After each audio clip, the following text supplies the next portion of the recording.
the village. So again, the story is different for each dot. Come visit the website and see the entire story on each of the dots up there. But what we learned was there is existing capacity for the 4,000 housing units I talked about when we talked about the housing needs. There's existing capacity to support the kind of dense development in these nodes that we're talking about. So we're kind of ready with the more expensive part of it. But there's still a lot of work to do. Being ready is not the same as making it happen, unfortunately. What I probably should have prefaced this with is we're still developing the development focus area strategy. We're not done yet, so you're just kind of getting a mid-process report. So rather than talking about specific action items, I'm just going to mention a couple of really broad strategies we have in mind, and that we've had in mind all along. What we're really talking about doing with our development focus areas. So the first I've stuck up there is the 1/3 to 2/3. What that means is over the last several decades, approximately 1/3 of our new development has happened in our existing nodes or centers of development. By that I mean the city of Ithaca and our villages. We'd like to see that shift to 2/3. So flip-flop it. Rather than having 2/3 of development in the rural and suburban areas, flip-flop it. So there's still development in those areas, but again, we're going to go majority to 2/3 in our development focus areas that we identified on the previous map. Is development defined by area, or when you say development, how are you measuring? Well, when I said 1/3 of housing units in the past, Housing units, okay. in each the last few decades, pretty consistently, it's been 1/3 in the city or one of the villages, and the rest outside, which is the closest we can come to measuring that based on old data. But we'd like to see that shift. Instead of being 1/3 focus at 1/3 in our centers of development and 2/3 out, flip-flop it around so it's 2/3 in those centers. Yes? John, what do you mean by emerging? Was that all? Oh, we're not there yet. I'll get there. Oh, Boy, you people who read ahead. Hang on. Look at that for a while. Please feel free to read ahead. Now you'll have to pay attention, because now that's what emerging means. But again, a major broad strategy is here's building on our previous investments. Not only where the water and sewer systems are, but where private investors have already invested in a portion of the community. And by that I mean primarily the employers. You know, we have several major employers who are kind of isolated. I don't know what else to call it at this point. It's probably a better word. The hospital, for example. When it was built there wasn't much housing around it. It was pretty much by itself. There was a few apartments in the area, but pretty much the rest of it reflected kind of our rural development pattern. You're starting to see more development there. We're hoping there will be more, but that's one of our emerging development focus areas. I jumped ahead. I knew you were getting anxious there. And that's what we're seeing as the emerging focus areas. This is, well, the other map doesn't show it very well, but we'll leave it at this for now. So the broad strategy there, strengthen our existing focus areas. By that I mean the city and the villages. They're in pretty good shape. They need some infill development, more variety in services would be great, but they're pretty much reflecting the kind of thing we think these development focus areas will look like. Oh, sure, we need some improvements to the water and sewer systems that have already been identified. We've done some walkability studies in a couple of those where you can see there's some gaps in the sidewalk or other gaps that make walking less than a great option. But again, if we go in there, there's some really just fixes in there, not inexpensive, but at least reasonable. And again, we're talking about supporting the emerging development focus areas. Example, the hospital is one example, East Hill Plaza, South Hill, where Ithaca College is. There's a major employment base, and while there's some housing there, everything's kind of a little spread out there for what we're envisioning for a development focus here. We're looking at a little bit smaller, talking about a circle with a half-mile radius. And if you try to walk from Geo Run to Ithaca College, it's a tad more than half a mile. It's a tad more than a mile. I think it's a tad more than a mile and a half. Because you can't walk on the straight line either. I think it's probably a 2-mile walk to get from one to the other. Hopefully we won't be doing that in the future. Hopefully when we develop a larger more concentrated housing. It'll be within walking distance of employers. Not that everybody will be able to walk to work, but at least it's an option for people, a reasonable option, people who want to do it, or for at least a majority of people to be able to walk to work.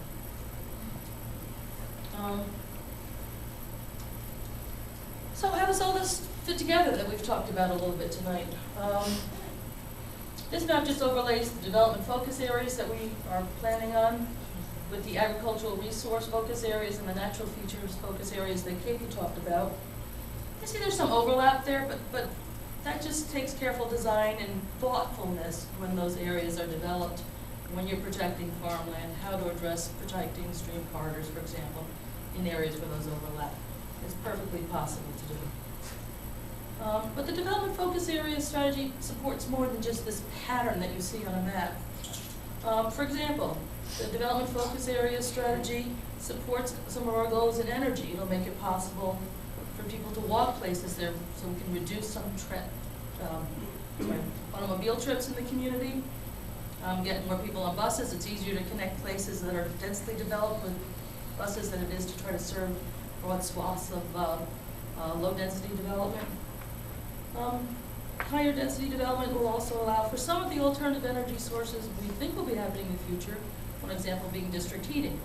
If you don't develop densely, it's really going to be kind of expensive to kind of put in district heating. Conservation, by concentrating our development in development focus areas, at least 2/3 of it in those areas, we'll be able to have less pressure on our important natural features, less pressure to develop those areas. So again, they can be more easily preserved and protected.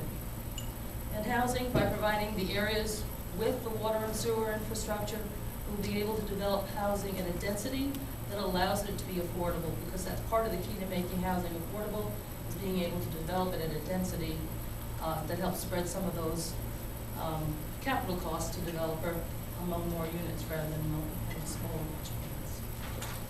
So that kind of links everything together a little bit for us. I guess I will turn it over to Ed to deal with questions and answers. Well, he can deal with the answers. You guys have to come up with the questions.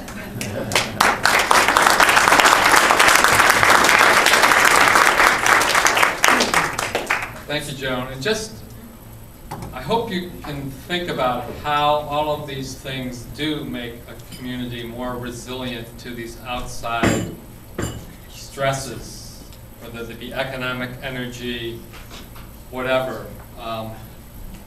If we are, and a lot of people have said to us about development focus areas, well, people aren't really going to stay there, they're going to still drive. That may be true for the short term. But if the housing is where the jobs are, and the housing's in a pattern where you could support other services there, if the day comes when people really have to, they will be able to. If we don't develop that way, they'll be like in a position where they'll have no good choice except to suffer with the consequences of those outside influences on their lives that they don't control. So that's what I think building resilient communities is about. Building one where people have options in the future, have choices to adjust to whatever the realities that we can't even foresee right now might be. And that's, I think Joan did a good job of kind of pulling it all together. These things all work together. They really reinforce and support one another. They aren't just isolated ideas. They work together as a package to make a community that really protects the things we love about this community, reinforces and makes better some of the other ones we love, and potentially avoid some really, really tough problems in the future. So with that, we'd like to have a little bit of discussion, a little bit of back and forth. If you have questions, we can answer questions. If you have ideas, please express them. We have other staff, as was mentioned at the beginning here, who have worked on some of these things, and we'd like to get them involved if there's an opportunity to. So, yes? Well, I'm all for the idea of nodal development, but I just was wondering how you work out some of the kinks as far as having it when it happens. Because, say for example, if you talk about developing more near the hospital, I live on West Hill, which is that general area, And there's been a lot of development on West Hill, and so far, it's mostly been housing. And everybody who lives in that housing does not work in the hospital, so there's a lot more cars, and there still travel into Ithaca and in other directions. So at this point, maybe it's sort of like a nodal development on some level, but it's not really balanced with other services. So how does that part of it, how does that piece of having the other aspects that would make it less of a new traffic center, how does that happen? First of all, nothing happens overnight. I know Joan's given quite a lot of thought to that question. Do you want to take a shot at it? Okay, I'll try it. I'll even try it without the microphone. We'll see how that works. Yeah, there's going to be a transition time, as there is with anything that we try to accomplish. One of the really good things about our community is also one of the things that's really going to stand in the way of making the development focus area strategy work as well as it could, which is we're not growing very fast. If we're talking about trying to put 500 or 1,000 housing units in one small area in order to support the grocery store, at least a small grocery store and a daycare center, and maybe a bank branch, and a couple of the little things that people would want to go to regularly. If you look at how quickly we grow, that's a lot of development. That's development that reflects a decade's worth of growth in one area. I used to work in South Carolina. Yeah, 500 units, yeah, okay, in the next 3 months we'll get 500 more units. The time frame will be very different. But again, the plus side is then, we're not talking about 500 housing units being built there all at once and everybody jumping in their cars and going all at once. They'll be built slowly over time. And as we start approaching the number of housing units that can support services, more services will be drawn there to locate there. So when and if the community knows this is what we're trying to accomplish, maybe the next time someone's building a daycare center, they'll go, you know what, let's go over there, because we know that long term, in the next 5 or 10 years, we can expect that we'll draw from some of the community members that will be living there. So again, it'll take some time, it'll take people thinking ahead. Yeah, it's not gonna happen overnight, and there'll be growing pains, but we're gonna have those growing pains no matter where those housing units go, unless everybody moves into the city. And I live in the city, I don't want everybody in there. It's nice. No. Sorry, Ed. Yeah, with that particular area about the hospital and somewhat into the West Hill zone, you mentioned one of the strategies that you had in place was employer assistance. And to me, the hospital is a great example of a larger employer that could possibly kind of assist in that transition. Regardless of the time frame, has that been introduced to the hospital? What is kind of the receptivity gauge, or if it has been introduced? Not formally. I would say, without naming any names, that people are probably waiting for the opportunity for the largest employer in the community to lead on that. And they do intend to, but the economic situation has kind of slowed that down. Yeah, go ahead, Rob. It's a very encouraging presentation. The one thing that I see is that it doesn't match up with the land use regulations in many cases. You've got great plans for nodal development, but the land use regulations, it's not just zoning, it's parking regulations, street standards, all that stuff doesn't allow it to happen. And when you get those two together, a plan and land use regulations always win. The county doesn't have control over that. How do you get from point A to point B where you want to go to?